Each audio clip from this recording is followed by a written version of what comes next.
யோசேப்புனுடைய தகப்பனார் யோசேப்பை குறித்து நினைச்சது கொஞ்சம் தான் நினைச்சாரு. என் பிள்ளை எல்லா பிள்ளையை காட்ட நல்லா இருக்கும், இந்த பிள்ளை பரிசுத்தமா வாழும், இந்த பிள்ளை எனக்கு பின்பாக ஆண்டவருக்காக சாட்சியா வாழும் அப்படின்னு தான் நினைச்சாரு. ஆனா எகிப்து தேசத்திற்கே அதிபதியாவான், அவனுக்கு கீழே ஜனங்கள் எல்லாம் அடங்கி நடப்பாங்க, அவன் ஒரு நாள் நமக்கு சோறு போடுவான், அவன் நம்முடைய வம்சத்தையே காப்பாற்றுவான் அப்படின்னு யாக்கோபு நினைக்கவே இல்லை. ஆனால் வேதம் சொல்லுகிறது, யாக்கோபனுடைய தேவன் யோசேப்பை குறித்து ஒரு பெரிய திட்டத்தை வைத்திருந்ததினாலே யோசேப்பை குறித்து கர்த்தர் அந்த திட்டத்தை நிறைவேற்றினார். யாக்கோபு நினைத்ததற்கு மேலாக ஆண்டவர் பயன்படுத்தினார். நான் நம்புறேன் நடக்க போகுது. உங்க பிள்ளையை குறித்து நீங்க நினைக்காத காரியத்தை கர்த்தர் செய்ய போறாரு. ஐயோ இந்த பிள்ளை ஒரு 15,000 ரூபாய் சம்பளத்துல போனா போதுமேன்னு நினைக்கிறீங்க, அவன் வாழ்ந்தா போதும் நீங்க நினைக்கிறீங்க, அவனுக்கு ஒரு காரியம் நடந்தா போதும்னு நினைக்கிறீங்க. ஆனா கர்த்தர் சொல்லுகிறார், இல்லை, நாம் வேண்டிக் கொள்வதற்கும் நினைப்பதற்கும் என் பிள்ளைக்கு அதிகமாய் செய்கிற ஒரு தேவன். நல்ல கைகளை தட்டும் போது அந்த வார்த்தை ஆம் என்றும் ஆமேன் என்றும் அப்படியே நடக்கட்டும். ஆமே. நான் இவ்வளவு ஜெபம் பண்றேனே, எதுவுமே எனக்கு நடக்கலையே, இத்தனை ஜெபம் பண்றேனே, நான் இவ்வளவு நினைக்கிறேனே, ஒன்று கூட எனக்கு நினைக்கலையே, நான் நிறைய நினைக்கிறேன் பாஸ்டர், நான் நிறைய ஜெபம் பண்றேன். ஆனால் இன்னைக்கு இருக்கிற நிலைமை ஒருவேளை உங்களுடைய ஜெபம் கேட்கப்படாத ஒரு சூழ்நிலையில இருக்கலாம். ஆனால் ஒரு நாள் வெகு சீக்கிரமாய் வரும். அந்த நாள் என்ன நாள் அப்படின்னா, நீங்க ஜெபிக்காததை கூட கர்த்தர் உங்களுக்காக செய்கிறதற்கு கர்த்தர் வல்லவராக இருக்கிறார். நீங்க அந்த ஜெபம் செஞ்சிருக்கவே மாட்டீங்க, ஆனா உங்க கண்ணுக்கு முன்னாடி அதை நடக்கும். ஆண்டவரே நான் ஜெபிக்கவே இல்லையே அப்படின்னு நினைப்பீங்க. ஆனா ஏசப்பா உங்களுக்கு அதை தயவாய் கர்த்தர் தருவதற்கு, அதைத்தான் நான் வேண்டிக் கொள்வதற்கும் நினைப்பதற்கும் அதிகமாய் செய்கிற ஒரு நல்ல தேவனை நான் ஆராதிக்கிறேன். வேதத்தில் நேற்றைக்கு இரவில் வேதத்தில் அவர்கள் நினைத்திராத காரியத்தை செஞ்ச ஒரு 3 சம்பவங்களை குறித்து ஆண்டவர் என்னுடைய இருதயத்தில் வைத்தார். அதை இன்றைக்கு உங்களோடு சொல்லி உங்களுக்காக ஜெபிக்க போகிறேன். நீங்கள் ஆதியாகமம் 24ஆம் அதிகாரத்தினுடைய 22வது வசனத்தை வாசிக்கலாமா? ஆதியாகமம் 24ஆம் அதிகாரத்தினுடைய 22வது வசனத்தை எடுத்துக்கொள்ளலாம். ஒட்டகங்கள் குடித்து தீர்ந்த பின் அந்த மனிதன் 1/2 சேக்கல் எடையுள்ள பொன் காதணியையும் அவள் கைகளுக்கு 10 சேக்கல் எடை பொன்னுள்ள 2 கடாகங்களையும் எடுத்து கொடுத்து, நீ யாருடைய மகள்? எனக்கு சொல்ல வேண்டும், நான் உன் தகப்பன் வீட்டில் ராத்தங்க இடம் உண்டா என்றான். அடுத்த வசனத்தை கூட வாசிக்கலாம். அதற்கு அவள், நான் நாகோருக்கு மில்காள் பெற்ற குமாரனாகிய பெத்துவேலின் மகள் என்று சொன்னதும் இன்றி எங்களிடத்தில் வைக்கோலும் தீவனமும் வேண்டிய மட்டும் இருக்கிறது, ராத்தங்க இடமும் உண்டு என்றாள். அப்பொழுது அந்த மனிதன் தலை குனிந்து கர்த்தரை பணிந்து கொண்டு, என் எஜமானனாகிய ஆபிரகாமின் தேவனுமாயிருக்கிற கர்த்தருக்கு ஸ்தோத்திரம், அவர் நம்முடைய கிருபையையும் தம்முடைய உண்மையையும் என் எஜமானை விட்டு நீங்கவில்லை. நான் பிரயாணம் பண்ணி வருகையில் கர்த்தர் என் எஜமானனுடைய சகோதரர் வீட்டிற்கு என்னை அழைத்து கொண்டு வந்தார் என்றார். ஆமேன். ஆண்டவருடைய பிள்ளைகளே, இந்த இடத்திலே ரெபேக்காள் அப்படின்ற ஒரு கேரக்டர். அப்படின்னா ஒவ்வொரு நாட்களும் தன்னுடைய தாதிகளோடு தன்னுடைய கூட்டாளிகளோடு சேர்ந்து அங்கே இருக்கிற ஒரு கிணத்துல அவங்க டெய்லி தண்ணி எடுக்கிறதுக்காக வர்றாங்க. தங்களுடைய மிருக ஜீவன்களுக்கு, தங்களுக்கு, தங்களுடைய குடும்பத்திற்கு எல்லாத்திற்கும் சேர்ந்து அடிக்கடி அவங்க வீட்டில் இருந்து அந்த தண்ணி எடுத்து கொண்டு போகிறது வழக்கம். ஒரு வெறும் குடத்தோடு வருவாங்க, முடிக்கிறதுக்கு பிறகு அந்த குடத்தில் அவ்வளோதான் தண்ணி எடுத்துகிட்டு போவாங்க. அந்த தண்ணி காலியாகும், அதற்கு பிறகு அவங்க தண்ணி எடுக்க வருவாங்க. இதுவரைக்கும் அவங்களுடைய பிரயாணத்தில் அப்படிப்பட்ட ஒரு காரியத்தை பார்த்ததே இல்லை. ஸோ இன்னைக்கு நான் அவங்களுடைய மனசில் இருக்கிறது என்ன அப்படின்னா, இன்னைக்கு நான் கிணத்துக்கு அருகே போவேன், அங்கே போவேன், தண்ணி எனக்கு இருக்கும், அந்த தண்ணியை நான் கொண்டு வருவேன், அவ்வளோதான் அவங்களுடைய யோசனை. ஆனால் இந்த இடத்துல முதல் முறையாய் அவங்க எதிர்பாராத ஒன்று நடக்குது, அவங்க யோசிக்காத ஒன்று நடக்குது. அதுதான் தான் நினைப்பதற்கும் வேண்டிக் கொள்வதற்கும் அதிகமாய் இப்படி ஒரு சிச்சுவேஷன், இப்படி ஒரு சூழ்நிலை, இப்படி ஒரு மனிதனை நான் சந்திப்பேன். அந்த மனிதன் நிற்பான், அந்த மனிதன் என்னிடத்துல ஒட்டகங்களுக்கு தண்ணி கேட்பான், உடனே அந்த ஒட்டகங்களுக்கு கொடுக்கக்கூடிய ஒரு மனசு எனக்கு வரும். இது எதுவுமே இந்த மனுஷியினுடைய, இந்த பெண்ணினுடைய பிளான்ல எதுவுமே இல்லை, அவங்களுடைய திட்டத்தில் எதுவுமே இல்லை, அவங்களுடைய எண்ணத்தில் எதுவுமே இல்லை. ஆனால் இந்த இடத்துல என்ன நடக்குது அப்படின்னு சொன்னா, அந்த ஒட்டகங்களுக்கு தண்ணீரை குடித்த உடனே, அது கொடுத்த உடனே 22வது வசனம், ஒட்டகங்கள் குடித்து தீர்ந்த பின் அந்த மனுஷன் 1/2 சேக்கல் எடையுள்ள பொன் காதணியையும் அவள் கைகளுக்கு 10 சேக்கல் எடையுள்ள பொன்னில் உள்ள 2 கடாகங்களையும் எடுத்து கொடுத்து, நீ யாருடைய மகள்? அப்போ இதுவரைக்கும் வெறும் குடத்தோட போன மகள், இதுவரைக்கும் அந்த வெறும் குடத்துல தண்ணீரை நிரப்பி கொண்டு வந்த அந்த மகளுக்கு கையில இப்ப என்ன போடுறாங்க அப்படின்னா வளையல் போடுறாங்க. விலையேற பெற்ற தங்கத்தினால் அந்த பெண் அவங்க நினைக்கவே இல்லை. ஆனா அங்க ஒரு பெரிய அலங்காரம் அவங்களுக்கு உண்டாகிறது. என்ன அலங்காரம் அப்படின்னா, எதிர்பாராத ஒரு இடத்திலிருந்து, நினைக்காத ஒரு இடத்திலிருந்து ஆண்டவர் வந்து அந்த பிள்ளையை நினைத்தேன் என்பதற்கு ஆதாரமாய் ஆண்டவர் வந்து ஒரு அலங்காரத்தை கர்த்தர் தருகிறார். கர்த்தர் அந்த இடத்துல அலங்கரிக்கிறார். இதுவரையிலும் பட்ட பாடுகளுக்கு, கீழ்ப்படிதலுக்கு, அடங்கி இருந்ததற்கு, ஒப்பு கொடுத்தலுக்கு, இன்னொருத்தரை உபசரிக்கிற நல்ல குணத்திற்கு ஆண்டவர் இப்ப என்ன பண்றாருன்னா அந்த மகளை ஒரு புதிய அலங்காரத்தை ஆண்டவர் உங்களுக்கு தருகிறார். ஆமென் சொல்லுங்கள். நான் விசுவாசிக்கிறேன் ஆண்டவருடைய பிள்ளைகளே, நமக்கு நம்முடைய ஆண்டவர் செய்கிறது என்ன அப்படின்னா, நம்ம நினைக்காத ஒன்று நடக்க போகுது. என்ன நினைக்காத நடக்க போகுதுன்னா, ஆண்டவர் என்னை நினைக்காத ஒரு அலங்காரத்தினால் கர்த்தர் என்னை அலங்கரிப்பேன் என்று வாக்கு கொடுக்கிறார். இது தீர்க்க தரிசனமான வார்த்தை. இது நம்புறவங்களுக்கு அப்படியே நடக்கும் என்று நான் நம்புகிறேன். நீங்கள் இன்றைக்கு அழகற்றவர்களாக இருக்கலாம், இன்றைக்கு குறைவுள்ளவர்களாக இருக்கலாம், இன்றைக்கு ஒண்ணுமே இல்லாம வெறும் குடத்தை போல உங்க வாழ்க்கை இருக்கலாம். ஆனா வெகு சீக்கிரத்தில் ஆண்டவர் என்ன பண்ண போறார் அப்படின்னா, இந்த ரெபெக்காளை நினைக்காத ஒரு அலங்காரத்தை ஆண்டவர் அவளுக்கு தந்தது போல நமக்கும் நம்முடைய குடும்பத்திற்கும் ஆண்டவர் ஒரு அலங்காரத்தை ஆண்டவர் தரப்போகிறார். வெகு சீக்கிரத்திலே நாம் நினையாத ஒரு இடத்திலிருந்து ஒரு அலங்காரம் நமக்கு வரப்போகிறது. இன்னைக்கு நம்ம வாசித்த சாட்சியின் படியே நிறைய பேர் நீங்கள் ஆமென் சாட்சியை நீங்கள் வாசிக்கிறதுக்கு சொல்லுவீர்கள். கர்த்தர் உங்களை ஒரு வேலையினால் கர்த்தர் உங்களை அலங்கரிக்க போகிறார். ஒரு தொழிலினால் ஆண்டவர் உங்களை அலங்கரிக்க போகிறார். ஒரு திருமண வாழ்க்கையில் ஆண்டவர் உங்களை அலங்கரிக்க போகிறார். ஒரு குழந்தை பாக்கியத்தில் ஆண்டவர் உங்களை அலங்கரிக்க போகிறார். ஆமென். நீங்கள் நினைத்திராத ஒரு அலங்காரம் சீக்கிரமாய் உங்களுக்கு கடந்து வரும். ஆவிக்குரிய ஒரு அலங்காரம் உங்களுக்கு வரும். ஆமென். தீர்க்க தரிசன வரம் என்கிற ஒரு அலங்காரம் உங்களுக்கு கிடைக்கும். ஜெப ஆவி என்கிற ஒரு அலங்காரம் உங்களுக்கு கிடைக்கும். இன்றைக்கு இருக்கிற இந்த வெறுமையான வாழ்க்கை மாற்றப்பட்டு கர்த்தர் இதோ உங்களை சகல காரியத்திலையும் அலங்கரிக்கிற ஒரு நாள் வரும். உங்கள் குறைவுகளை ஆண்டவர் நிறைவாக்கி அலங்கரிக்கிற நாட்களை கர்த்தர் சீக்கிரம் தரப்போகிறதற்காய் இந்த வார்த்தையை நம்புறவங்க நல்ல கரங்களை தட்டி முழு பலத்தோடு ஆமென் சொல்லுங்க. இந்த வார்த்தையை கர்த்தர் எனக்கு நிறைவேற்றுவார், கர்த்தர் எனக்கு நிறைவேற்றுவார், கர்த்தர் எனக்கு நிறைவேற்றுவார். ஆமென். என்னை அலங்கரிக்க பண்ணுகிற ஒரு கர்த்தர். ஹல்லேலூயா. ஸோ இந்த சம்பவம் வந்து ரொம்ப ஆச்சரியமாக இருந்துச்சு வேதத்தில் நம்ம வாசிக்கும் போது. அப்போது ஆண்டவர் வந்து எதிர்பாராத ஒரு அந்த காரியத்தை நினைக்கவே இல்லை. ஆனால் ஆண்டவர் என்ன பண்ணுறார் அப்படின்னு சொன்னால், எதிர்பார்த்து வந்த அந்த மனுஷன் அல்ல, எதிர்பாராத வந்த அந்த மனுஷன் முன்னாடி நிற்கும்போது ஒரு கீழ்ப்படிதல், ஒரு ஒப்பு கொடுத்தல் அப்படின்னு அவங்க சொன்ன வார்த்தைக்கு நான் கொஞ்சம் அனுசரித்து வரேன், பரவாயில்ல, நான் கஷ்டப்பட்டா கூட பரவாயில்ல, உழைக்கிறதற்கு பரவாயில்ல அப்படின்னு சொல்லி உம்முடைய ஒட்டகங்களுக்கும் வார்ப்பேன் என்கிற அந்த ஒரு அனுசரணை, அந்த ஒரு தாழ்மை அவருடைய வாழ்க்கையில் பல எட்டாத உயரத்திற்கு கொண்டு போனது. அதனால் ஆண்டவர் வந்து சில நேரத்தில் வந்து காரணமே இல்லாமல் நம்மளை சில இடத்துல வந்து கர்த்தர் தாழ்ந்து போக பண்ணுவார். சில இடத்துல ஆண்டவருடைய பிள்ளைகளை அமைதியாய் போக பண்ணுவார். சில சிச்சுவேஷன்ல ஆண்டவருடைய பிள்ளைகள் உதவி செய்கிறதற்கு நேராக உங்களை ஏவுவார். அப்போ அந்த இடத்துல நம்ம நினைத்தாத இடத்துல கர்த்தர் அப்படி நடத்தும் போது, நம்ம அந்த இடத்துல கீழ்ப்படியும் போது நம்முடைய தேவன் நமக்கு என்ன பண்றாருன்னா நம்மை அலங்கரிக்கிற ஒரு தேவனாய் இருக்கிறார். அப்போ நம்பர் 1 சீக்கிரமாய் நமக்கு கிடைக்க போகிறது. நீங்கள் நினையாத ஒரு அலங்கரிப்பு என் வாழ்க்கையிலே வரப்போகிறது. ஆமென்.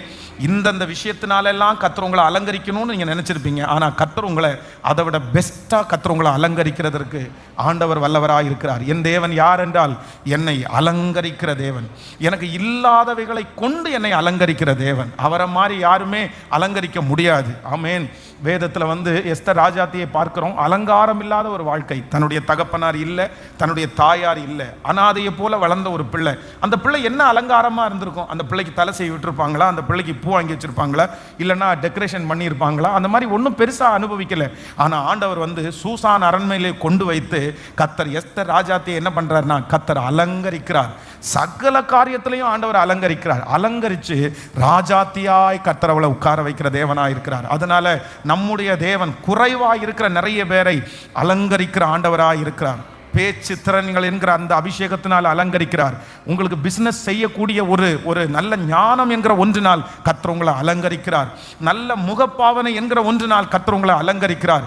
சகல அலங்காரமும் உங்களுக்கும் எனக்கும் சீக்கிரமாய் வந்து சேர போகிறது. நீங்க எந்த இடத்துல வைக்கப்பட்டாலும் நீங்கள் அலங்காரமாய் இருப்பீர்கள். யோசேப்பை அலங்கரித்த தேவன், பொறுப்பு என்கிற ஒன்றை கொடுத்து அலங்கரித்த தேவன், பதவி என்று ஒன்றை கொடுத்து அலங்கரித்த தேவன். ஆமென். என்னையும் அவர் அலங்கரிக்கிறதற்கு கர்த்தர் வல்லவராயிருக்கிறார். நான் நினைக்காத ஒரு அலங்காரம் என் வாழ்க்கையிலே வரும். கைகளை உயர்த்தி ஒரு 5 டைம் சொல்லுங்க, நான் நினைக்காத ஒரு அலங்காரம் இந்த வருஷம் முடிகிறதற்குள்ள ஆமென், அலங்கோலமா கடக்கிற என்னுடைய வீடு அலங்காரமாய் மாற போகிறது. அலங்கோலமாய் கடக்கிற என்னுடைய தொழில் கூடத்தை கர்த்தர் அலங்கரிக்க போறாரு. உன் வீடு சகல விதமான வஸ்துக்களாலும் நிறைந்திருக்கும். விலையேற பெற்ற பொருட்களால் நிறைந்திருக்கும். உன் அலங்கத்திற்குள்ளே சமாதானம் என்கிற ஒரு அலங்காரம். ஆமென், ஸ்தோத்திரம். உன் அரண்மனைக்குள்ளே சுகம் என்கிற ஒரு அலங்காரத்தை கர்த்தர் கொடுத்து, இதோ வாஞ்சை உள்ள அத்தனை பேருக்கும் ஒரு அலங்காரத்தை கர்த்தர் தருகிறார். ஆயுசை கேட்டால் தீர்க்க ஆயுசை கொடுக்கிற கர்த்தர் என்னை அலங்கரிக்கிறதற்கு அவர் வல்லவராய் இருக்கிறார். அவர் என்னை அலங்கரிக்கிற தேவன். ஆமென். ஒழுங்கின்மையும் வெறுமையுமான இந்த உலகத்தை கர்த்தர் என்ன பண்ணினார் அப்படின்னு சொன்னா, ரொம்ப அலங்காரமாய் ஆண்டவர் மாற்றினார். மலைகளை படைத்தார், குன்றுகளை உண்டாக்கினார், நீர் நிலங்களை ஆண்டவர் உருவாக்கினார், காட்டு பறவைகளை கர்த்தர் உண்டாக்கினார். இந்த உலகம் பார்க்கறதுக்கு எப்படி இருக்குன்னா ரொம்ப அழகா இருக்குது. இது யாருடைய அலங்காரம் அப்படின்னு சொன்னா, இது வெறுமையாய் இருந்த நம்மை கர்த்தர் அலங்கரிக்கிற தேவனாய் இருக்கிறார். அதனால இந்த வாக்குத்தத்தத்தை வச்சு நீங்க ஜெபிக்கணும். நம்ம எல்லாருடைய வாழ்க்கையிலையும் ஆண்டவர் என்ன பண்ணணும்னா ஒரு அலங்காரத்தை ஆண்டவர் உங்களை தரணும். நீங்க எல்லாரும் ஜெபிக்கணும். நீங்க என்ன பண்ணுங்க, ஆண்டவரே என்ன பண்ணுங்க. ஆமென். நினையாத ஒரு அலங்காரத்தினால, எதிர்பார்க்காத ஒரு அலங்காரம் நமக்கு நிச்சயம் கிடைக்கும் என்று ஆண்டவர் அப்படியே உங்களுக்கு செய்வாராக. விசுவாசிக்கிறீங்களா இல்லையா? ஆமென். அப்படிதான் உங்களுடைய ஊருக்கு நீங்க போகும்போது உங்க கூட வளர்ந்தவங்களுக்கும் உங்களுக்கு ரொம்ப வித்தியாசத்தை கர்த்தர் தரணும். காரணம் என்ன அப்படின்னா, யோசேப்பை குறித்து வேதம் சொல்லுது, யோசேப்பினுடைய சகோதரர்கள் அவனுக்கு முன்பாக போய் நிற்கும் போது யோசேப்பு அவர்களை அடையாளம் கண்டு கொண்டான். ஆனால் யோசேப்பினுடைய சகோதரர்கள் அவனை என்ன பண்ணல, அடையாளம் கண்டுகொள்ளல. காரணம் என்ன அப்படின்னு சொன்னா, அதுக்குள்ள ஆண்டவர் யோசேப்பை என்ன பண்ணியிருந்தார்னா ரொம்ப அழகா ஆண்டவர் அலங்கரிச்சிருந்தார். அவனுடைய ட்ரெஸ் ரொம்ப வித்தியாசமான அலங்காரம். அவனுடைய மீசை, அவனுடைய தாடி, அவனுடைய முகப்பாவனை, அவனுடைய பாஷை, அவன் உட்கார்ந்திருந்த சேர், அவனுடைய அதிகாரம், அவனுடைய தோரணை, அவனுக்கு முன்னாடி இருக்கிற மனிதர்கள், அவனுடைய உடல் பலம், இது எல்லாமே அவங்களுக்கும் அந்த மனுஷனுக்கும் ஏணி வச்சா கூட எட்டாது. அப்படியே ரொம்ப டிஃப்ரெண்டா இருந்துச்சு. ஒரு அலங்காரமா இருக்கிறான் பாருங்களேன். ஆனா இவங்க எல்லாம் எப்படி இருக்கிறாங்க அப்படின்னு சொன்னா ரொம்ப பிச்சைக்காரங்கள மாதிரி இருக்கிறாங்க. ரொம்ப ஒடுக்கப்பட்டிருக்கிறாங்க. ஏற்கனவே பஞ்சமா இருக்குது. இவங்களுடைய வேலை என்ன அப்படின்னா, காட்டுல இருக்கிற வேலை தான் அவங்களுடைய வேலை. நடந்து வந்திருக்கிறாங்க, ரொம்ப டயர்டா இருக்காங்க. நிறைய பேருடைய முடியெல்லாம் அழுக்கா இருக்குது. அங்க பாலைவனத்தில் இருக்கிற மண்கள் எல்லாம் அவங்க மேல பட்டு ரொம்ப கஷ்டமா இருக்காங்க. டிராவல் பண்ணி தானே வந்திருக்கிறாங்க. ஆனா இவங்க கூட பிறந்தவன் தான் வந்து யோசேப்பு. இப்ப யோசேப்புக்கும் இவங்களையும் வச்சு பார்த்தா, யாராவது ஒருத்தர் என் சொந்த சகோதரர் தான் இவங்க அப்படின்னு சொன்னா நம்பவே மாட்டாங்க. சும்மா சொல்லாதீங்க சார், உங்க அண்ணன் தம்பி எல்லாம் இப்படியா இருப்பாங்க, நீங்க எப்படி இருக்கிறீங்க, உங்க அண்ணன் தம்பி எப்படி இருக்காங்க அப்படின்னு சொல்ற அளவிற்கு மாற்றப்பட்டுச்சு. காரணம் என்ன அப்படின்னா, இவனும் அவர்களைப் போலதான் இருந்தான். ஆனா யார் அலங்கரிச்சான்னா, கர்த்தர் யோசேப்பை கர்த்தர் அலங்கரித்தார். கர்த்தர் யோசேப்பை அலங்கரித்தார். நான் நம்புறேன் அந்த ஆசீர்வாதத்தை ஆண்டவர் உங்களுக்கு தரட்டும். நீங்கள் வேண்டிக் கொள்வதற்கும் நினைப்பதற்கும் அதிகமாய் செய்கிற கர்த்தர். நீங்க இந்த குடத்துல தண்ணி எனக்கு கிடைச்சா போதும்னு நினைச்சுதான் அங்க போவீங்க. ஆனா ஆண்டவர் உங்களுக்கு அந்த இடத்திலே பொன், ஆமேன், காதணியையும் கைகளுக்கு 10 சேக்கல் எடையுள்ள பொன்னுள்ள 2 கடாகங்களையும் கொடுத்தது போல நீங்கள் வேண்டிக் கொள்வதற்கும் நினைப்பதற்கும் அதிகமாய் செய்கிற கர்த்தர். ஹல்லேலூயா. அப்படியே கையை உயர்த்தி சொல்லுங்களேன், என்ன அலங்கரிங்க ஆண்டவரேன்னு சொல்லுங்க. சத்தமா சொல்லுங்க, என்ன அலங்கரிங்க ஆண்டவரே. முழு பலத்தோட சொல்லுங்க, என்ன அலங்கரிங்க ஆண்டவரே, என்ன அலங்கரிச்சிருங்க ஆண்டவரே. என்னுடைய குடும்பத்தில் நான் அழுக்கா இருக்கிறேன், என் குடும்பத்தில் நான் ஒதுக்கப்பட்டு கிடக்கிறேன் ஆண்டவரே, என் குடும்பத்தில் நான் அலங்காரம் இல்லாமல் இருக்கிறேன் ஆண்டவரே, ஒண்ணுமே இல்லாமல் வெறுமையான பாத்திரமா இருக்கிறேன். ஆனா இன்றைக்கு ஊழியக்காரன் மூலமாய் பேசுகிற வார்த்தை உண்மையானால் இப்பொழுது அலங்கரிக்கிற ஒரு தேவன் ஆண்டவரே. நீங்க அலங்கரிச்சீங்கன்னா அதற்கு இணையாய் ஒருத்தருமே ஒரு மனுஷனை ஆசீர்வதிக்க முடியாது. இந்த சத்தத்தை கேட்டுக்கொண்டிருக்கிற எந்த பிள்ளை அலங்காரம் இல்லாமல் இருக்கிறதோ, இது தீர்க்க தரிசனமான வார்த்தையாய் கடந்து போய் உம்முடைய பிள்ளைகளுக்கு ஒரு அலங்காரம், இயேசுவின் நாமத்தில் ஒரு அலங்காரம் உண்டாவதாகப்பா, அலங்காரம் உண்டாவதாக. ஹல்லேலூயா. ஆமென், சரீரத்தை அலங்கரிக்கிற ஒரு நல்ல தேவன் நம்முடைய தேவன். உச்சம் தலை முதல் உள்ளங்கால் வரைக்கும் நீங்க ஆசைப்பட்டு முயற்சி எடுத்தீங்கன்னா ஆண்டவர் நம்மளை என்ன பண்ணுவாருன்னா நம்மளை அலங்காரமா கர்த்தர் வைப்பார். ஹல்லேலூயா. நம்பர் 2, இரண்டாவதாக நாம் வேண்டிக் கொள்வதற்கும் நினைப்பதற்கும் அதிகமாய் செய்கிற கர்த்தர். நீங்கள் 1 சாமுவேல் 17ஆம் அதிகாரத்தினுடைய 57வது வசனத்தை வாசிக்கலாமா? 1 சாமுவேல் ஆமென் 17ஆம் அதிகாரத்தினுடைய 57வது வசனத்தை வாசிக்கலாம். தாவீது ஆமென் பெலிஸ்தியனை கொன்று திரும்புகையில் அப்னேர் அவனை சவுலுக்கு முன்பாக அழைத்து கொண்டு போய்விட்டான். பெலிஸ்தியனுடைய தலை அவன் கையில் இருந்தது. பெலிஸ்தியனுடைய தலை அவன் கையில் இருந்தது. நீங்கள் 17ஆம் அதிகாரத்தினுடைய 18வது வசனத்தை கூட வாசிக்கலாமா? 17ஆம் அதிகாரம் 18வது வசனத்தை கூட வாசிக்கலாம்.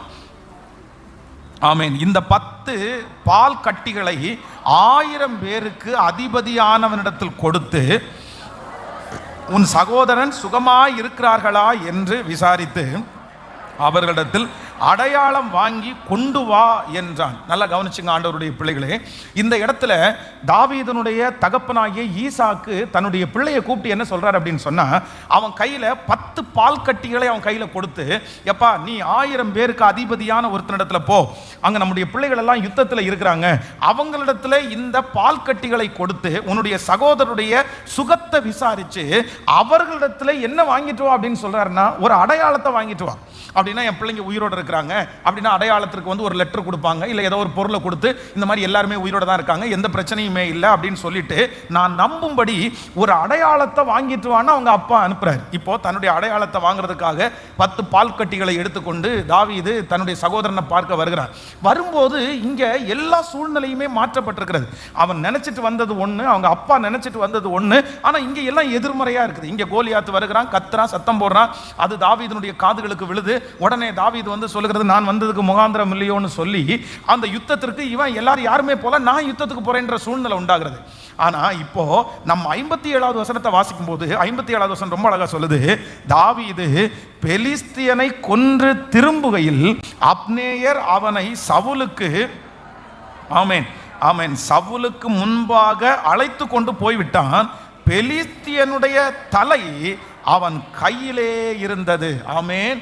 பெலிஸ்தியனுடைய கை அவன் தலை அவன் கையிலே இருந்தது. நல்லா நினைச்சுங்க ஆண்டவருடைய பிள்ளைகளே, தன்னுடைய தகப்பனார் உயிரோடு இருக்கிறார்களா அப்படின்ற ஒரு அடையாளத்தை வாங்கிட்டு வர சொன்னா இவனுடைய கையில ஒரு அடையாளம் இருக்குது. என்ன அடையாளம் இருக்குன்னா, அந்த நாட்டிலே இருக்கிற ஒரு பெரிய யுத்த வீரனை ஜெயிச்சிட்டோன்ற அடையாளத்தை கர்த்தர் அவனுக்கு வச்சிருக்காரு. அப்போ அவனுடைய தகப்பனார் அந்த தாவீதின் மேல வச்ச திட்டம் என்ன திட்டம் அப்படின்னு சொன்னா, நீ வீட்டிற்கு அதிகாரியா இரு, நீ வீட்டினுடைய காரியத்தை நீ விசாரி. ஆனா ஆண்டவர் அவன் மேல வச்சிருக்கிற அடையாளம் என்னன்னா, நீ வீட்டிற்குரியவன் அல்ல, நீ நாட்டிற்குரியவன் என்று சொல்லி அந்த நாட்டிலேயே இருக்கிற ஒரு பெரிய அடையாளத்தை கர்த்தர் அவன் கையிலே கொடுத்து கர்த்தர் அவனை கனப்படுத்தினார். ஆமென். நம்பர் 2, இரண்டாவதாக நாம் வேண்டிக் கொள்வதற்கும் நினைப்பதற்கும் அதிகமாய் செய்கிற கர்த்தர்.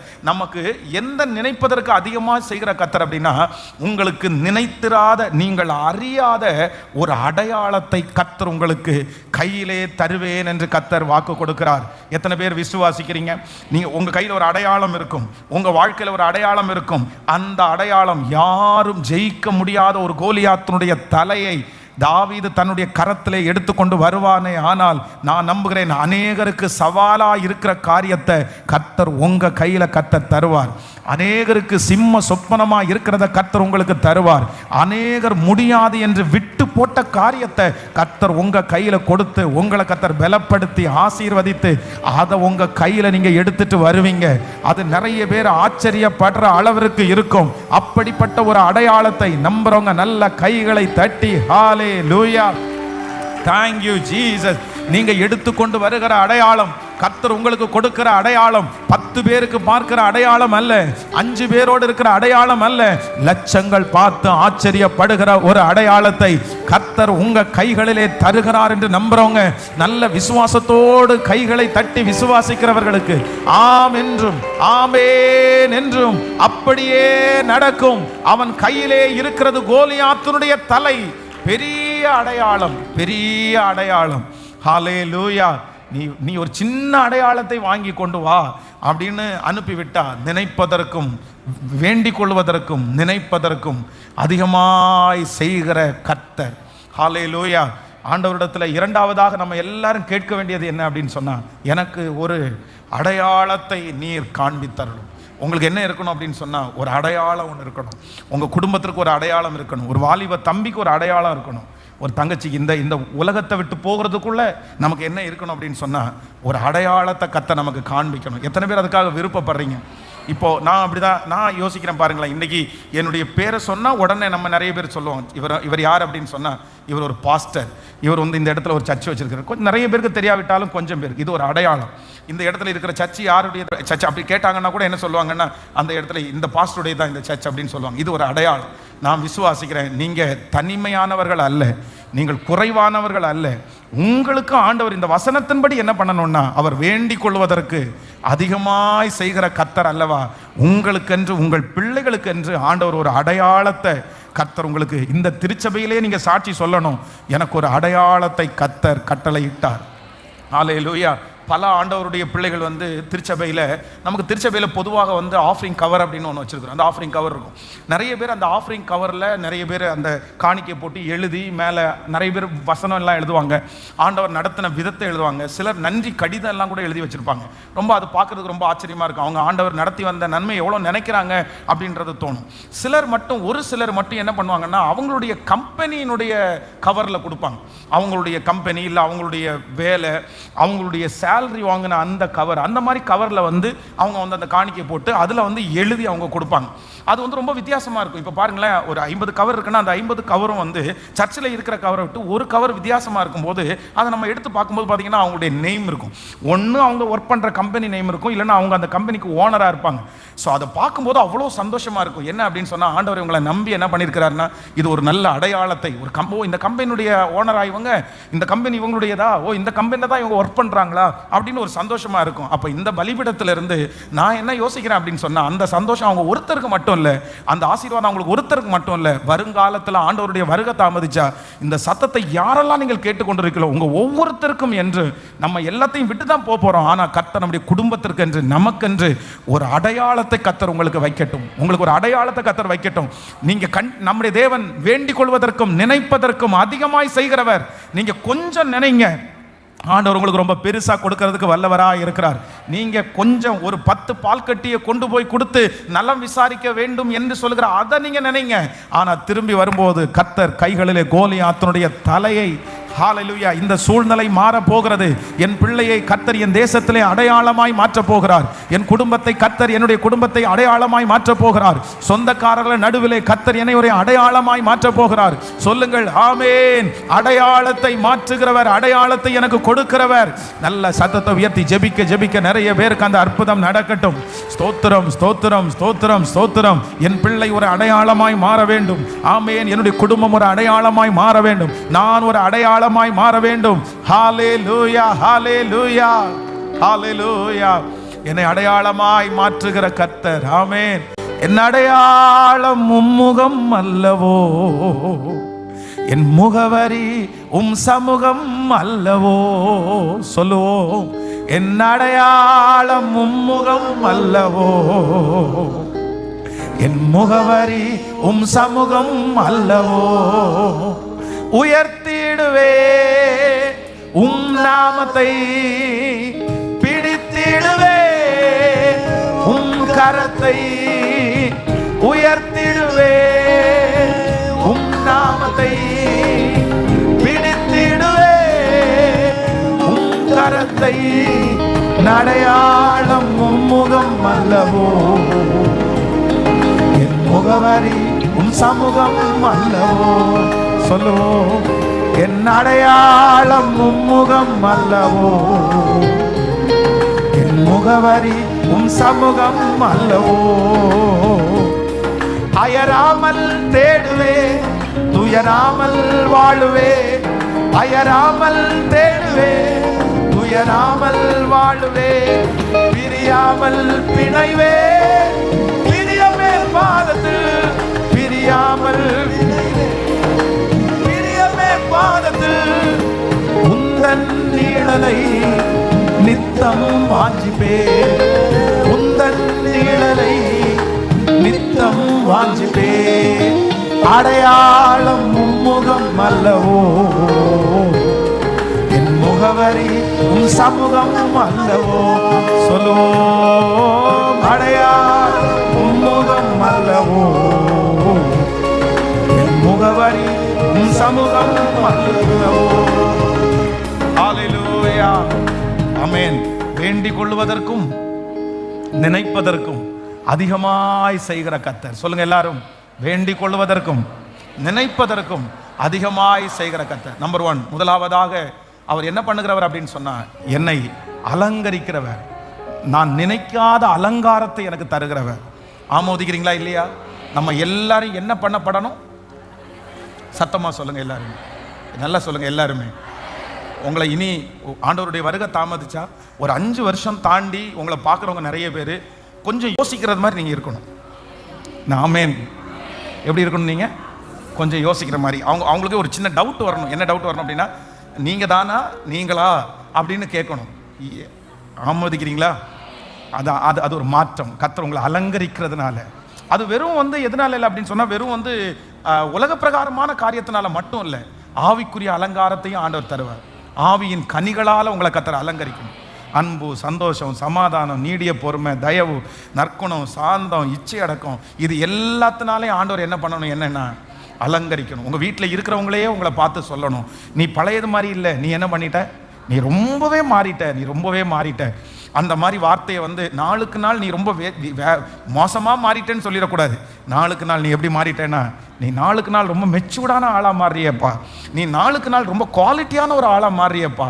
இப்படி நாளுக்கு நாள் மாறி உங்களுக்குள்ள ரொம்ப சேஞ்ச். உங்கள் மனைவி உங்களை பார்த்து சொல்லணும், நான் அன்னைக்கு பார்த்த கணவனே இல்லை அப்படின்னு தலையீழாக சொல்லிடக்கூடாது. உங்களை எப்படி சொல்லணும் அப்படின்னா, நான் அன்னைக்கு பார்த்தது மாதிரி இல்லை, உங்களுக்குள்ள எவ்வளோ அண்டர்ஸ்டாண்டிங் வந்துருச்சு, நீங்கள் எவ்வளோ ஞானமாக மாறிட்டீங்க. உங்கள் கணவன் ஒரு மனைவியை பார்த்து சொல்லணும், ஐயோ நீ ரொம்ப மாறிட்டமா, முன்னாடியெல்லாம் பயங்கரமாக கத்துவ, ஆனால் இப்போ ரொம்ப நீ அமைதி ஆயிட்ட, ஸோ எவ்வளோ மாறிட்ட நீ அப்படின்னு சொல்லி உங்களை பார்த்து அப்படி ஒருத்தருக்கு ஒருத்தர் மாறி மாறி சொல்லுகிற அளவிற்கு எதில் முதல்ல நமக்கு சேஞ்சுன்னா, கர்த்தர் நம்மை வேண்டிக் கொள்வதற்கும் நினைப்பதற்கும் அதிகமாக என்னை அலங்கரிக்கிற ஒரு கர்த்தர்.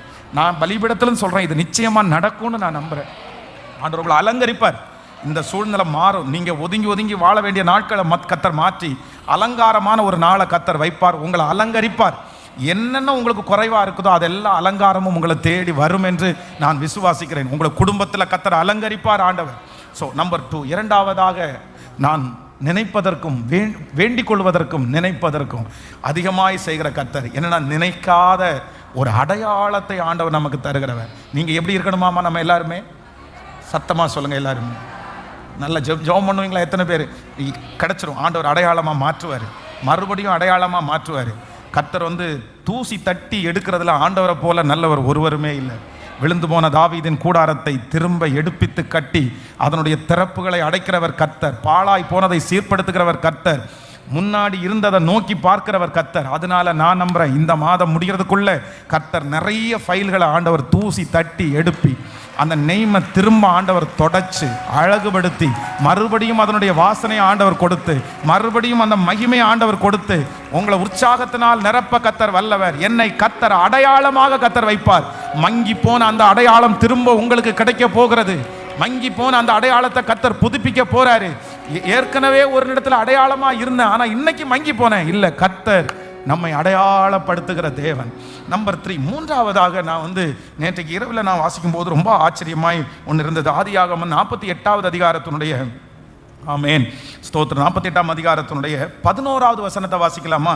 48ஆம் அதிகாரம் 11வது வசனம். இஸ்ரவேல் யோசேப்பை நோக்கி, உன் முகத்தை காண்பேன் என்று நான் நினைக்கவில்லை, ஆனாலும் இதோ உன் சந்ததியையும் நான் காணும்படி தேவன் எனக்கு அருள் செய்தார். அடுத்த வசனத்தை கூட வாசிக்கலாம். அப்பொழுது அவனுடைய முழங்கால்கள் நடுவே இருந்த பிள்ளைகளை யோசேப்பு பின்னிட பண்ணி அவருடைய முகத்திற்கு முன்பாக தரை மட்டும் குனிந்து வணங்கினான்.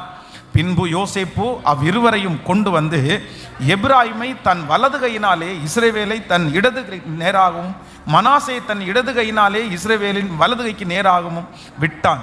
அப்பொழுது இஸ்ரவேல் மனம் மாறிய தன் வலது கையை நீட்டி இளையவனாகிய எப்ராயினுடைய தலையின் மேலும், மனாசே மூத்தவனாய் இருந்தும் தன் இடது கையை மனாசேயினுடைய தலையின் மேலும் வைத்தான். ஆமேன். ஆண்டவருடைய பிள்ளைகளை, அந்த அந்த 11வது வசனத்தை இன்னொரு விஷயம் கூட வாசிக்கும் போது 11, இஸ்ரவேல் யோசேப்பை நோக்கி, உன் முகத்தை காண்பேன் என்று நான் நினைக்கவில்லை, ஆனாலும் இதோ உன் சந்ததியையும் காணும்படி தேவன் எனக்கு அருள் செய்தார். உன்னுடைய முகத்தை நான் காண்பேன் என்று நான் நினைக்கவில்லை. நாம் வேண்டிக் கொள்வதற்கும் நினைப்பதற்கும் அதிகமாய் செய்கிற கர்த்தர். இங்கே யாக்கோபு வந்து தன்னுடைய பிள்ளை செத்து போயிருச்சு, அந்த பிள்ளை உயிரோடு இல்லை அப்படின்னு டிசைட் பண்ணிட்டார். அந்த பிள்ளைக்காக அவர் நாள்தோறும் அவர் அழுதுட்டு இருக்கிறாரு. அவருடைய துக்கத்தை யாராலும் சரி பண்ணவே முடியல. அப்போ அந்த பிள்ளைய உயிரோட பார்ப்பேன் அப்படின்ற நம்பிக்கை அவருக்குள்ள கொஞ்சம் கூட இல்லை, அவர் நினைக்கவே இல்லை. ஆனா இப்போ என்ன நடக்குது அப்படின்னு சொன்னா, யோசேப்பை பார்த்து சொல்றாரு, எப்ப நான் உன்னையே என்ன பண்ணல, நான் உன்னையே உயிரோட பார்ப்பேன்னு நான் நினைக்கல. ஆனா ஆண்டவர் இன்னைக்கு எனக்கு என்ன பண்ணியிருக்கிறாருன்னா, உன் சன்னதியே பார்க்க ஆண்டவர் உதவி செஞ்சிருக்கிறாருப்பா. ஆனா ஆண்டவர் நான் நம்புறேன், இதே வார்த்தையை உங்க வாயில கர்த்தர் சொல்ல சாட்சியா எழுப்புவார். நீங்க நிறைய பேர் சொல்லலாம், என் பிள்ளையினுடைய வாழ்வை நான் பார்ப்பேனா, அது ஒரு அந்த பிள்ளை ஒரு குழந்தையை பெற்று கொடுக்குமா, இந்த நன்மையை நான் பார்ப்பேனா, கடன் இல்லாத ஒரு நாளை நான் பார்ப்பேனா. உங்களுடைய வாழ்க்கையில வந்து நீங்கள் வந்து ஒரு காரியத்தை வந்து நீங்க நினைச்சிட்டே இருக்கலாம், இந்த காரியம் நடந்தாலே பெருசு, இந்த காரியம் நடக்கிறதுக்கு சாத்தியமே இல்லை, நான் நினைக்கவே இல்லை இது நடக்கும்னு எனக்கு உண்மையிலே எனக்கு விசுவாசம் இல்லை. ஆனா ஆண்டவர் என்ன வாக்கு கொடுக்கிறாரு, அப்படி இல்லை, நீங்க நினைத்த அந்த காரியம் மட்டுமல்ல, அதற்குள்ள கர்த்தர் இன்னொன்னையும் கர்த்தர் வைத்திருக்கிறார், இன்னொரு உயர்வை கர்த்தர் அந்த இடத்துல வைத்திருக்கிறார். நான் மனப்பூர்வமா விசுவாசிக்கிறேன். இந்த யாக்கோபு சொன்னது போல கர்த்தர் சன்னதியை காண்கிற அளவிற்கு நீங்க வந்து கடன் முடிஞ்சா போதும், அந்த கடன் இல்லாத ஒரு வாழ்க்கை நான் வாழ்ந்தா போதும்னு நீங்க நினைப்பீங்க. ஆனா கர்த்தர் உங்களை கடன் கொடுக்கிறவர்களாய் கர்த்தர் மாற்றி உங்களை ஆசீர்வதிக்கிறதற்கு கர்த்தர் வல்லவராய் இருக்கிறார். ஆமேன். எனக்கு ஒரு அடையாளத்தை கர்த்தர் தருகிறவர். ஆமேன். சூழ்நிலையை மாற்றுகிறவர். நான் வேண்டிக் கொள்வதற்கும் நினைப்பதற்கும் அதிகமாய் செய்கிற ஒரு நல்ல கர்த்தர். ஆமேன். நான் அறியாத ஒரு அறிமுகத்தை எனக்கு தருகிறதற்கு கர்த்தர் வல்லவர். ஆமேன். நம்பர் 3, மூன்றாவது இந்த விஷயத்திற்கு, இந்த காரியத்திற்கு ஒரு பேர் என்னன்னா, நான் அறியாத ஒரு அறிமுகத்தை எனக்கு தருகிறவர். பக்கத்தில் கையை பிடிச்சி சொல்லுங்க, நீங்கள் நினைக்காத ஒரு அறிமுகத்தை சொல்லுங்க, ஒரு கனெக்டர் சொல்லுங்க, எல்லாரும் சொல்லுங்க, ஒரு நல்ல கனெக்ஷனை ஆண்டவர் உங்களுக்கு தரப்போறாரு, நல்ல ஒரு கனெக்டை உங்களுக்கு தரப்போறாரு. நல்ல சத்தமா, நீ அறியாத ஒரு கனெக்ட், நீங்களும் அறியாத ஒரு கனெக்டை ஆண்டவர் உங்களுக்கு தரப்போறாரு. ஆமேன். அந்த இந்த இடத்துல வந்து ஆண்டவர் என்ன பண்றாருன்னா, அவர்களை ஒன்றிணைக்கிறார். அப்படின்னா இவர் முகத்துக்கு முகம் பார்த்து சொல்ற, உன்னை பார்த்ததே ரொம்ப பெருசு, ஆனா இப்ப யாரையும் பார்க்கறேன் அப்படின்னா, உன் பிள்ளை உன் சன்னதியையும் பார்க்கிறேன். நான் நினையாத ஒரு இடத்துல கர்த்தர் எனக்கு ஒரு ஐக்கியத்தை ஆண்டவர் தர்றாரு. சில பிஸ்னஸோட கொண்டு போய் கர்த்தர் இணைப்பாராக, சிலரை நல்ல குடும்பத்தோட கர்த்தர் கொண்டு போய் இணைப்பாராக, சிலரை நல்ல மனிதர்களோட கர்த்தர் கொண்டு போய் இணைப்பாராக. நீங்க எந்த இடத்துல இணைக்கப்படுகிறீர்களோ அதுதான் நிறைய நேரத்தில் உங்களுடைய வாழ்க்கையாகவே மாறும். ஒரு தேவனுடைய பிள்ளை இணைக்கப்படுறது என்கிறது ரொம்ப முக்கியமானது. பாருங்க, லோத்தை குறித்து வேதம் சொல்லுகிறது, லோத்து ஆபிரகாமோடு இணைக்கப்பட்டான். ஆபிரகாமோடு இணைக்கப்படுற வரைக்கும் லோத்துக்குள்ள தரிசனம் இருந்துச்சு. ஆபிரகாமோடு இணைஞ்சிருக்கிற வரைக்கும் லோத்துனுடைய மந்தை மேய்ப்பருக்கும் அங்க வாக்குவாதம் வர்ற அளவுக்கு அவங்க பெருகி இருந்தாங்க, பெருக்கம் இருந்துட்டே இருந்துச்சு. ஆனா என்னைக்கு லோத்து வந்து ஆபிரகாமை விட்டு பிரிஞ்சு சோதோம் கொமோரா பட்டணத்தினுடைய ஜனங்களோட போய் இணைஞ்சிட்டாரோ, அன்னைக்கு முதற்கொண்டு அவர் என்ன ஆனார் அப்படின்னு சொன்னா, ரொம்ப கீழே போயிட்டார். அவருடைய இணைப்பு சரியில்லை. அப்போ நம்முடைய வாழ்க்கையில வந்து இந்த இணைப்பு அப்படின்றது ரொம்ப அவசியம். கணவன் மனைவியினுடைய இணைப்பு, குடும்பங்களுடைய இணைப்பு, இதெல்லாம் ரொம்ப அவசியம். அதனால தான் கல்யாணம் பண்றதுக்கு முன்னாடி நிறைய பேர் ஏன் ஃபேமிலியை பாருங்கன்னு சொல்றது, அவங்க குடும்ப பின்னணியை பாருங்க, அவங்க குடும்பத்தில் இருக்கிறவங்க என்ன பண்ணிட்டு இருக்கிறாங்க, அவங்க குடும்பத்தில் என்ன இருக்குது, இதெல்லாம் இந்த பின்னணி எல்லாம் சிலர் பார்க்கறதுக்கு காரணம் என்னன்னா, நம்ம நல்ல குடும்பத்தோட இணைக்கப்படணும், அப்பதான் சமாதானமா இருக்கும். சண்டைக்கார குடும்பத்தோட நீங்க இணைக்கப்பட்டீங்கன்னா சமாதான குறைவு வந்துட்டே இருக்கும். சிலருடைய நேச்சரே ரொம்ப வித்தியாசமானது, சிலர் வளர்ந்த வளர்ப்பு வித்தியாசமானது, அதெல்லாம் நமக்கு செட் ஆகாது. அதனால நம்ம யாரோட இணையணும் அப்படின்னு சொன்னா, நம்முடைய பிள்ளைகளும் நாமும் நல்லவர்களோட கர்த்தர் ஒரு கனெக்ஷனை கர்த்தர் உண்டு பண்ணணும். நீங்க ஏன் ஒரு கொஞ்சம் காஸ்ட்லியான கொஞ்சம் அதிகமான வாடகை கொடுத்தா கூட சில நேரத்தில் வந்து நீங்க சில ஏரியாவில் இருக்காதீங்க, நீங்க அந்த ஏரியாவை விட்டு கொஞ்சம் மாறி போய் ஒரு நல்ல ஏரியாவில் குடியிருங்க அப்படின்னு ஏன் சொல்றது அப்படின்னு சொன்னா, சில ஏரியாவில் நீங்க குடியிருந்தீங்கன்னு வச்சுக்கோங்களேன், அங்க இருக்கிற இந்த இணைப்புகள் வந்து சரி இருக்காது. அங்க இருக்கிறோம் நம்ம வந்து முள்ளுகளுக்குள்ளே லீலி புஷ்பம் இருக்கிறது மாதிரி இருக்கலாம், நம்ம பரிசுத்தமா இருப்போம், நம்ம வந்து சர்ச்சுக்கெல்லாம் வருவோம், ஆனா நம்முடைய பிள்ளைகளை அப்படியே எடுத்துருவாங்க. எனக்கு தெரிஞ்சு நிறைய பிள்ளைகள் வந்து சிக்கல்ல மாட்டுனது என்னன்னா, அவங்க அந்த வீடு சேஞ்ச் பண்றாங்க பாருங்க, ஏரியாவை மாத்துறாங்க பாருங்க, வேற ஸ்கூல்ல படிக்க வைக்கிறாங்க பாருங்க. இந்த மாதிரி சூழ்நிலைகள் மாறும்போது, தேவையற்ற இணைப்புகள் வரும்போது பிள்ளைகள் வழிமாறி போயிடுறாங்க. இன்னைக்கு இந்த சத்தத்தை கேட்கிற உங்க பிள்ளைங்க வந்து, நீங்க குடியிருக்கிற தெருவா இருக்கலாம், குடியிருக்கிற ஊரா இருக்கலாம், அந்த ஊர்ல யாரோட அவங்க இணைப்பு வச்சிருக்கிறாங்கன்றது நீங்க ரொம்ப கவனமா பார்த்துக்கணும். அசுத்த பழக்கத்தில் இருக்கிற பிள்ளைகளோட உங்க பிள்ளைங்க இணைப்பு வச்சிருந்தாங்கன்னா, நீங்க கவனிக்கிறது கொஞ்ச நேரம், அவ்வளவுதான். அந்த பிள்ளைங்க வந்து அவங்களை ரொம்ப அசுத்தமான இடத்துக்கு கொண்டு போயிடுவாங்க. அதனால என் தேவன் நான் வேண்டிக் கொள்வதற்கும் நினைப்பதற்கும் அதிகமாய் செய்கிறவர். என்ன பண்றவர்னா, எனக்கு கண்ணு முன்னாடி காமிக்கிறாரு. நான் வந்து ஒன்றை பார்த்தது மட்டும் இல்லை, ஒரு நல்ல பக்தி உள்ள ஒரு சன்னதியையும் நான் பார்க்கும்படியாய் என் கண்ணுக்கு முன்னாடி கத்தர் ஒரு நல்ல இணைப்பை கத்தர் கட்டளையிட்டார். கை ஆமோதிக்கிறீர்களா இல்லையா? கைகளை அசைத்து ஒரு ஹல்லேலூயா சொல்லலாம். நான் வந்து இந்த ஊழியத்திற்கு வந்த முதற்கொண்டு ரொம்ப தீவிரமாக தான் 2000 ஊழியத்துக்கு வந்து 8 வருஷம் ஊழியம் செஞ்சுட்டு 8வது வருஷத்துல தான் திருமணம் பண்ணினேன். 2008 தான் எனக்கு கல்யாணம் ஆயிடுச்சு. ஆனால் 2000 ஊழியத்திற்கு வந்ததுலேருந்து 2008 வரைக்கும் நல்லா தான் ஊழியம் பண்ணினேன். நல்ல ஊழியம் செஞ்சேன், நல்லவர்களோடு இருந்தேன், ரொம்ப தீவிரமாய் வேகமாய் ஊழியம் பண்ணினேன், ரொம்ப ஊழிய வாஞ்சை உள்ளவனாக இருந்தேன். இது எல்லாமே இருந்துச்சு. ஆனால் என் லைஃப்லேயே வந்து ரொம்ப பயப்பட்டது, எதுக்காக பயப்பட்டேன் அப்படின்னு சொன்னால், மேரேஜுக்கு தான் நான் ரொம்ப பயப்பட்டேன். அப்படின்னா கொஞ்சம் இல்லை, அதை மேரேஜ் பண்ணிக்கணும், கல்யாணம் பண்ணணும் அப்படின்னாலே பயம் வந்துடும், உடனே பாத்ரூமே வந்துடும் பாருங்க. அவ்வளோ என்ன பண்ண போகிறோமோ, எப்படி நம்ம கல்யாணம் பண்ணி வாழ போகிறோமோ அப்படின்னு. ஏன் அப்படின்னா, நான் பார்த்ததில்ல. நான் வந்து நிறைய சர்ச்சஸ் பார்த்துருக்கிறேன், நிறைய குறை சொல்லலை, பாஸ்டர்ஸுடைய குடும்பத்தை பார்த்துருக்குறேன். இப்போ நிறைய நான் பார்த்த ஒரு சில பாஸ்டர்மாங்க எல்லாம் எப்படி இருப்பாங்கன்னா, ரொம்ப வில்லி மாதிரியே இருப்பாங்க.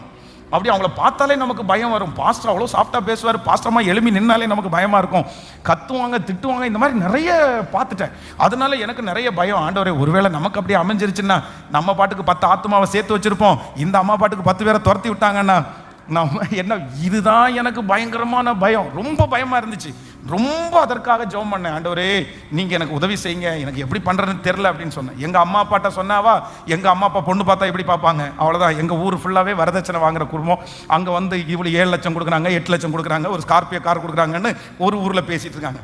எங்கள் பாஸ்டர்கிட்ட சொன்னால் அவர் வேறு லைனில் போயிட்டு இருக்கிறாரு. இப்படி எனக்கு என்னாலையும் பார்க்க முடியாது, என்னை சுற்றி இருக்கிறவங்களாலையும் பார்க்க முடியாது. அப்போ ஆண்டவருடைய சமூகத்தில் ஒப்பு கொடுத்த, ஆண்டவரே, நீங்கள் தான் ஒரு நல்ல ஃபெலோஷிப்பான ஒரு ஃபேமிலியோடு இணைக்கணும் அப்படின்னு ஜெபம் பண்ணும்போது, உண்மையிலே 2008 நான் இன்னைக்கு வரைக்கும் சந்தோஷப்படுறது என்ன அப்படின்னா, நல்ல ஒரு ப்ரேயர்ஃபுல்லான ஒரு குடும்பம், மினிஸ்ட்ரியோடு இருக்கிற ஒரு குடும்பம், ஊழியத்தை குறித்து அறிஞ்ச ஒரு குடும்பம். நான் வந்து ஜெபத்தை ரொம்ப ரசித்தது யாரை ரசிச்சேன்னா, அவருடைய பாஸ்டர் வெஸ்லி அவருடைய ஜெபத்தை தான் ரொம்ப ரசிச்சிருக்கிறேன். அவர் ஜெபம் பண்ணும்போது ஒரு நாள் கூட கண்ணை மூடி நான் இருந்ததில்லை, கண்ணை திறந்து தான் இருப்பேன். அவ்வளவு அழகான வார்த்தைகளால் அவர் ஜெபம் பண்ணுவார். அந்த இணைப்பிற்காக ஆண்டவருக்கு நான் நன்றி செலுத்துகிறேன். அதை காணும்படியாய் ஆண்டவர் உதவி செய்வதற்காக நன்றி செலுத்துகிறேன். அதனால தான் அந்த 2008க்கு பிற்பாடும் இந்த ஊழியம் வந்து இதுவரைக்கும் அப்படியே கொஞ்சம் அப்படியே ஆண்டவர் கொண்டு வர்றார் அப்படின்னு சொன்னால், ஆண்டவர் அந்த தயவை, அந்த நல்லவர்களோடு, நல்ல ஃபேமிலியோட, நல்ல குடும்பத்தோட ஒரு இணைப்பு கிடைச்சதுனால தான் இந்த ஊழியம் இன்னைக்கு வரைக்கும் கொஞ்சம் நிற்கிறதற்கு ஆண்டவர் பலன் தந்திருக்கிறார். அதனால உங்க பிள்ளைகளுக்காக நீங்க ஜெபிக்கும் போது என்ன ஜெபிங்க அப்படின்னு சொன்னா, ஆண்டவரே, என்னுடைய பிள்ளைகளுக்கு ஒன்று செய்யுங்க, நல்ல ஒரு அறிமுகத்தை கொடுங்கப்பா, நல்லவர்களோட சேர்க்க வைங்கப்பா, எங்க பிள்ளைகளை நல்லவர்களோட சேர வைங்கப்பா. வாலிப தம்பியும் தங்கச்சியும் உன்னை ரொம்ப அன்பா கேட்கிறேன், நீ தயவு செய்து நீ சேர்ற ஆளு நல்லவர்களோட நீ சேருங்க, நல்லவர்களோட சேருங்க. வேண்டாம், அந்த தெரு வந்து நல்லவர்கள் இல்லையா, பரவாயில்ல, அந்த தெருவே வேண்டாம், உங்களை நடத்துகிறவர் கத்தர். இதுவரைக்கும் வாடகை கொடுக்கறதுக்கு கத்தர் பலன் தந்தார்ல, இன்னொரு இடத்திற்கு போனாலும் அந்த பலனை கத்தர் உங்களுக்கு தருவார், உங்க வருமானத்தை கத்தர் பெருக பண்ணுவார். அப்படிப்பட்ட ஒரு அறிமுகத்தை கத்தர் கிருபையாய் தருகிறவர். கைகளை அசைத்து ஒரு ஹல்லேலூயா சொல்லலாம். ஒருவேளை இந்த சத்தத்தை கேட்கும்போது எனக்கு அப்படிப்பட்ட குடும்பம் இல்லையே அப்படின்னு நீங்க நினைச்சா, நீங்க அப்படிப்பட்ட ஒரு குடும்பமா மாறுங்க. ஆமோதிக்கிறீங்களா? கைகளை அசைத்து ஹல்லேலூயா சொல்லலாம். நல்ல மெச்சூர்டான ஒரு குடும்பமாய் கத்தர் உங்களை மாற்றுவாராக. உங்கள் வீட்டில் சம்பந்தம் பேசி உங்கள் வீட்டில் கல்யாணம் பண்ணுறதை குறித்து நிறைய பேர் பெருமைப்படுற அளவிற்கு கத்தர் உங்கள் குடும்பத்தை கத்தர் ஆசீர்வதிப்பாராக. ஒரு நல்ல அதுக்கு நிறைய சொந்தம்லாம் இருக்குல்ல, அதுக்கு சொல்லுங்க, நல்ல ஒரு சகலையா சொந்தத்துக்கு என்ன சொல்லுவாங்க, நல்ல சம்மந்தியா? கரெக்டு, ஆமாம். நல்ல ஒரு சம்மந்தி எனக்கு என்ன பண்ணியிருக்காங்க, அமைஞ்சிருக்காங்க அப்படின்னு உங்களை பார்த்து பெருமையாக பேசணும். ஐயோ, பொல்லாத சம்மந்தி எனக்கு அமைஞ்சிருக்கே ஒரு சம்மந்தி, அது என்னையே உறிஞ்சு குடிச்சிரும் போல தெரியுது அப்படின்ற சம்மந்தியாக நீங்கள் இருக்காமல், நீங்கள் என்ன சம்மந்தியாக இருக்கணும் அப்படின்னு சொன்னால், நல்ல சம்மந்தியாக. புள்ள தப்பு பண்ணிட்டு வந்தால் பேசணும், புள்ள பையன் மிஸ்டேக் பண்ணிட்டு வந்தால் பையனிடத்துல பேசணும். அந்த மாதிரி ஒரு நல்ல ஆவிக்குரிய ஒரு ஃபேமிலியாக ஆண்டவர் உங்களை நல்ல ஒரு உறவுக்குள்ள கர்த்தர் நடத்துவதற்கு, ஆமென், நீ வேண்டிக் கொள்வதற்கும் நினைப்பதற்கும் மிகவும் அதிகமாய் இன்னைக்கு இந்த 3 காரியத்திற்காக உங்களுக்கு ஜெபிக்க போகிறேன். ஃபஸ்ட்டு, நம்பர் 1, கர்த்தர் உங்களை என்ன பண்ணணும் அப்படின்னு சொன்னால், ஆமென், நினையாத ஒரு அலங்காரம். சொல்லுங்க, நினையாத ஒரு அலங்காரம். விசுவாசிக்கிறீங்களா இல்லையா? கர்த்தருக்கு வருகை தாமதிச்சா அடுத்த இயர் நீங்கள் அத்தனை பேர் எப்படி வரணும்னா அலங்காரமாக தான் வரணும். இந்த வருஷம் உங்கள் பிள்ளைகளை நீங்கள் ஒரு அலங்காரத்தோடு பார்க்கணும். ஆமென். மேடையில் உங்கள் பிள்ளைங்க அலங்காரமாய் நிற்பார்கள். உங்கள் குழந்தை என்கிற அலங்காரமாய் நிற்பார்கள். திருமணம் என்கிற அலங்காரமாய் நிற்பார்கள். வேலை என்கிற அலங்காரமாய் நிற்பார்கள். குடும்பம் என்கிற அலங்காரமாய் நிற்பார்கள். இந்த ஆண்டு முடிக்கிறதுக்குள்ள கர்த்தர் உங்களை அலங்கரிக்க போறாரு. கர்த்தர் உங்களை அலங்கரிக்க போறாரு. காலேஜில் உங்கள் பிள்ளைங்க அலங்காரமாக நிற்பாங்க. படிக்கிற ஸ்கூலில் உங்கள் பிள்ளைங்க அலங்காரமாக நிற்பாங்க. ஆமென். இந்த தடைகள் உடையட்டும். ஸோ நம்பர் 2, 2வதாக ஆண்டவர் என்ன பண்ணுறார் அப்படின்னு சொன்னால், கர்த்தர் நம்மை ஒரு அடையாளத்தை கர்த்தர் உங்களுக்கு தருகிறார். உங்களை எப்படி மாற்றுறாராமா ஆண்டவர் வந்து? சொல்லுங்க, சத்தமாக சொல்லுங்க. ஒரு அடையாளம், ஒரு பிராண்ட். சொல்லுங்க, ஒரு அடையாளம், ஒரு நெய்ம். உங்களுக்கென்று ஒரு நெய்ம். என்ன நெய்மோ ஆண்டவர் உங்களுக்கென்று, உங்கள் ஃபேமிலிக்குன்னு கர்த்தர் என்ன பண்ண போறாரு? ஆசைப்படுறீங்களா எல்லாருமே? உங்கள் ஃபேமிலிக்குன்னு ஆண்டவர் ஒரு நெய்மை கர்த்தர் கொடுக்க போறாரு. சத்தமாக சொல்லுங்க எல்லாருமே. நான் ஆமேனே நிறைய பேருக்கு வர மாட்டேங்குது. உங்கள் வண்டியில் ஒரு நெய்ம், உங்கள் வாகனங்கள் எல்லாத்துலேயுமே ஒரே நெய்ம். பார்த்தோன்னே கண்டுபிடிச்சிருவாங்க யார் அப்படின்னு சொன்னால் இது சோ அண்ட் சோ அப்படின்னு. உலகத்தில் பாருங்கள் எத்தனை பேர் நெய்மோடு இருக்கிறாங்க. நமக்கு நிறைய பேருக்கு நிறைய நெய்ம் வந்து பரிச்சயப்பட்டது. கோத்ரேஜ் அப்படின்னு ஒரு பிராண்ட் இருக்குது. அந்த பிராண்டில் வந்து அதனுடைய லோகோ வந்து அதில் இருக்கிற ஓனர் வந்து போட்ட கையெழுத்து தான் அதனுடைய லோகோ. ரொம்ப ரொம்ப சூப்பராக இருக்கும், ரொம்ப நல்லா இருக்கும். அது மாதிரி ஒன்றும் இல்லை, ஆயிரக்கணக்கான கம்பெனி வந்து இன்றைக்கும் பல ஆண்டுகளாக ஒரே நேம்லே இருக்குது. ஆனால் நம்ம தான் அந்த காரியத்தை கர்த்தர் நம்மை கொண்டு தான் கர்த்தர் செய்யணும். நீங்கள் அடையாளமாக இருக்கணும். நாமும் நம்முடைய பிள்ளைகளும் அடையாளமாக இருக்கணும். நீங்கள் ஜெபம் பண்ணுங்க, நீங்கள் நினைங்க. ஆண்டவரே இன்னைக்கு வாக்கு கொடுத்தார்ல, நீ நினைப்பதற்கும் வேண்டிக் கொள்வதற்கும் அதிகமாய் செய்கிற கர்த்தர் அவர். ஹல்லேலூயா. நம்பர் 3, 3வதாக ஆண்டவர் நமக்கு ஒரு அதிசயத்தை செய்ய போறாரு. கர்த்தர் நமக்கு ஒரு அறிமுகத்தை கர்த்தர் சீக்கிரமா தரணும். ஒரு நல்ல அறிமுகம், ஒரு கனெக்ஷன் உங்களுக்கு கிடைக்கணும். எப்படி கிடைக்கணும்? ஒரு நல்ல கனெக்ட். அப்படி நீங்கள் வளரும்படி உயரும்படி ஒரு நல்ல கனெக்ட் இவனுக்கு கிடைச்சிடா. இந்த பர்சனோட இவங்க சேர்ந்ததுக்கு பிற்பாடு பாருங்க, அப்படியே படிப்படியாக அந்த மனுஷன் என்ன பண்ணிட்டான்னா அப்படியே வளர்ந்தான். நல்ல மனிதர்களோட கர்த்தர் உங்களுக்கு ஒரு கனெக்டை கர்த்தர் தருவாராக. நல்ல உற்சாகப்படுத்துகிற ஜனங்களோட ஒரு கனெக்டை கர்த்தர் தருவாராக. உங்கள் வருத்தங்கள் மாறுகிற அளவிற்கு நமக்கும் நம்முடைய பிள்ளைகளுக்கும் ஆண்டவர் வந்து நம்மை உற்சாகப்படுத்துறதுக்கு ஒரு கனெக்டை ஆண்டவர் தருவாராக. உங்க மேல ஆண்டவர் பெரிய விஷனை வச்சிருக்கிறாருன்றதுடைய அர்த்தமே என்ன அப்படின்னா, நீங்க சம்பந்தமே இல்லாத பெரிய ஆட்களோட ஆண்டவர் உங்களை கனெக்ட் பண்ணுவார். இந்த ஜபத்தில் இருக்கிற யாரையாவது ஒருத்தரை நீங்க நினைக்காத இடத்துல உயர்ந்த சில மனிதர்களோட காரணமே இல்லாம திடீர்னு அப்படி கர்த்தர் உங்களை கனெக்ட் பண்றாருன்னா, நீங்க உடனே நினைச்சுக்குங்க, உங்க மேல கர்த்தர் ஒரு பெரிய விஷன் வச்சிருக்கிறாரு, உங்க மேல ஒரு பெரிய எதிர்காலம் வச்சிருக்கிறாரு. அதனாலதான் ஆண்டவர் அப்படிப்பட்ட நபர்களோட உங்களை கனெக்ட் பண்றாரு. நீங்க அதுல நிறைய கத்துக்குவீங்க. ஆண்டவர் உங்களை அவங்க மூலமா நிறைய கத்துக்க வைப்பாரு. அவரை போல நல்லவர் ஒருவருமே இல்லை. எளிமை நிற்கலாமா? எல்லாரும் இந்த காரியத்திற்காக thank you Jesus, thank you holy spirit. ஆமேன். என்னுடைய அடையாளம் அவர்தான், என்னுடைய முகவரி அவர்தான். ஆமேன். என்னை அலங்காரப்படுத்துகிற கர்த்தர், என்னை அலங்கரிக்கிற ஒரு நல்ல தேவன், என் அடையாளத்தை மாற்றுகிற ஒரு நல்ல தேவன். எல்லாரும் சத்தத்தை உயர்த்தி, தகப்பனே கைகளை உயர்த்தி, இந்த 3 ஆசீர்வாதமும் எங்கள் தலையின் மேல் அப்படியே அமரட்டும் என்று சொல்லி ஜெபியுங்கள். சத்தத்தை உயர்த்தி ஹல்லேலூயா. ஆண்டவர் உங்களுக்கு அந்த நீதியை கர்த்தர் செய்கிறார்.